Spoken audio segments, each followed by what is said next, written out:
I mean, you can't diminish what Trump did as a political matter. I mean, whether you want a plurality or not, he had 16 opponents, many of them governors, senators, and he just slaughtered them all one by one without really any impediment, anything holding him back. And now, I think the more relevant point that Bill's making is today, the never Trump rump is diminished, dwindled to almost nothing. Yeah, you've got this incredibly high, historic, as I said before, historic level of support among Republicans. And no one, even though you could at least at the beginning of the administration, you looked at people like Paul Ryan and Mitch McConnell and said, well, they're going along with Trump to get their agenda done. Well, they got their tax cut, and now today they're still not standing up to apparently they have no other agenda. They're afraid of the base. They know the base is with them. I know. This is now the party of Trump. Let's get another question in. Let's get these people spend time writing these questions. Let's get. In a charged and unforgettable exchange, a confident conservative voice goes head-to-head with Bill Maher and his panel, shaking up the conversation with sharp comebacks and firm facts. As the panel pushes forward with their anti-Trump takes, the conservative fires back, methodically tearing apart their claims one by one. Caught off guard, the panel struggles to keep up while the audience is drawn into every twist of this intense ideological battle. What unfolds is more than just a debate. It's a dramatic showdown between two opposing worldviews. On Maher's stage, the conservative takes control, turning the spotlight onto the inconsistencies in progressive arguments and revealing just how far apart these political camps have grown. With clarity and confidence, the conservatives' case leaves Maher's crew visibly shaken and reaching for counterpoints.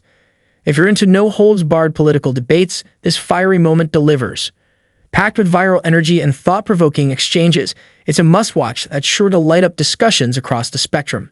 You'd be a minority and a Republican under this administration? You know, that's a good question. I think that the expectation, at least from what I get from talking to other African Americans and minorities in general, is that sure, we don't have a problem with you being a Republican, but our expectation is that you are articulating the concerns of our community. So yes, I'm a black person who happens to be a Republican. That doesn't mean I don't care about police brutality. That doesn't mean I don't care about criminal justice reform. Those are issues that disproportionately impact my community.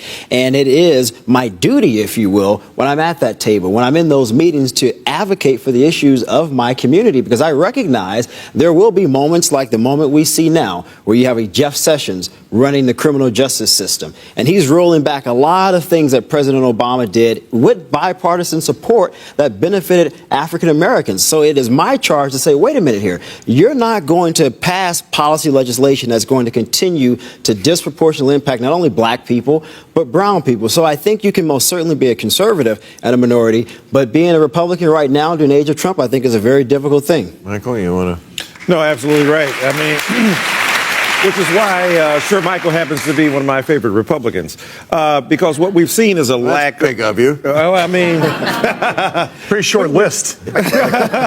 Some of your best friends are Republicans. You know, y'all are taking all my good lines. But the thing is that if you have black people who understand, even if you're associated with that administration, that what Trump is doing is undercutting the value of not only black people, but Republicans, as we've been saying. And the fact that you had William Coleman, the fact that you had a legacy of black people, Jackie Robinson for that matter, who were Republicans, who understood that it was about an economic orientation of fiscal conservatism. It was not about the culture wars that Trump seems invested in, because one of the factors we missed in all of this brouhaha is the demonization of the big black boogeyman, Barack Obama, and that spooked a lot of people into voting. That kind of mindset, it barely holds any ground today. I respect this guy for standing his ground as a conservative. It takes courage, and that deserves some credit. But let's be real. It's kind of wild that he even has to defend himself just for identifying as one. The old-school image of conservatism being rigid or exclusionary may have existed once, sure. There was a time when conservatives were known for clinging to the past while liberals pushed forward. That was the traditional political tug-of-war, but the landscape has shifted. A lot. Today, while there are still a few individuals out there holding onto outdated beliefs, they represent a tiny fringe corner, not the core of modern conservatism. They're not shaping policy, they're not on the main stage, and they certainly aren't defining the direction of the movement. So to paint all conservatives with that brush or expect someone to constantly distance themselves from that tiny minority, that's just outdated thinking. It's time to recognize how much has changed. Post-American world, because you had China rising, you had India rising, you had Europe that had come together. The point I was trying to make was we're in a kind of historical shift of power where these other countries, often that had long been mired in poverty, are rising in economic growth, political power, cultural confidence. And so that world has been going on. You know, the emerging markets were 5% of global GDP 25 years ago. They're now 50% of global GDP. But what I did not predict was that the United States would sort of abdicate leadership of its position. Because I argued the United States would still be incredibly powerful. It would set the agenda. It represented, you know, the values. It had a way of being able to be the leader.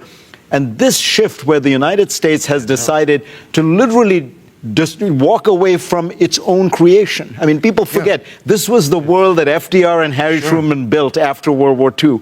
And to see, you know, the Europeans, as I say, are sort of surprised because they don't quite understand it. They're like, wait, you built this house and now you want to set it on fire? I'm less surprised that a Trump could rise. I mean, that has happened in countries where, as how quickly the Republican Party just completely got behind him.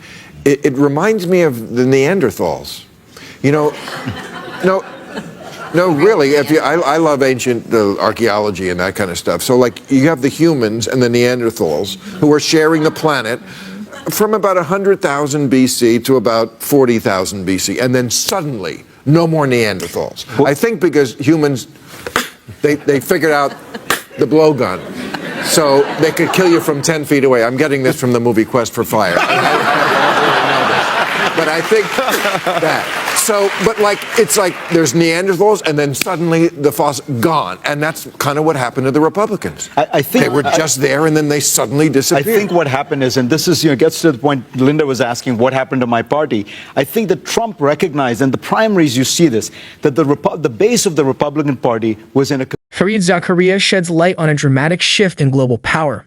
One where rising nations like China, India, and a more united Europe are stepping into stronger, more influential roles on the world stage. Backed by booming economies, growing political weight, and renewed cultural pride, these players are reshaping the balance of global influence and challenging the long-standing dominance of the United States. Zakaria doesn't just highlight the rise of others, he sharply critiques America's retreat from its post-World War II leadership role, once firmly held by visionaries like FDR and Truman. But this isn't a case of being pushed aside. According to Zakaria, it's a voluntary step back and intentional pullout from the very global systems and alliances the U.S. helped create. He compares it to setting fire to a house you built yourself, leaving behind confused allies and unstable institutions that once relied on steady American leadership. This self-imposed withdrawal, Zakaria argues, has opened up space for new powers to rise, and with that, a more fragmented world order is taking shape. One where U.S. values no longer sit at the center and global influence is increasingly shared among many. The Republican Party is defined by its suspicion and hostility toward people who look different, sound different, worship different gods. So that's the party.